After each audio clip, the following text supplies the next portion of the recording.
You've probably seen a seasoned athlete get overconfident, take their eyes off the ball, and make a rookie mistake. It's not that they don't know how to play the game, it's just they assume their past success guaranteed their next win. Paul is warning us today the exact same thing can happen in our faith.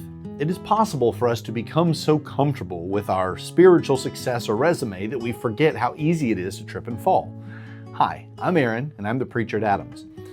In 1 Corinthians 10, Paul is concluding his big argument about idol meat and Christian freedom that started all the way back in chapter 8. To make his point, he reminds the Corinthians of the Exodus. He points out that the ancient Israelites had it all. They were baptized in the Red Sea, they ate spiritual food, and they drank from the rock that followed them. Yet most of them never made it to the Promised Land because they let their desires slide back into idolatry. Paul's logic is simple. If it happened to them, it can happen to us. But he ends with hope, reminding us that God always provides a way out of temptation. In his book, Paul for Everyone, 1 Corinthians, N.T. Wright reflects on how this ancient warning applies to our modern life.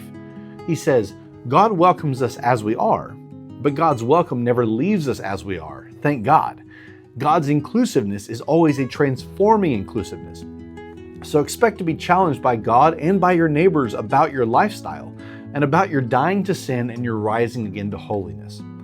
Wright is reminding us that participating in the rituals of the church, like baptism or communion, isn't a magic insurance policy that lets us live however we want. True grace transformed how we live from the inside out. It's easy to rely on our past spiritual markers, the day we were baptized, how long we've been a part of the church, or the leadership roles we've held. But Paul's famous warning in verse 12 is, if you think you're standing firm, be careful that you don't fall.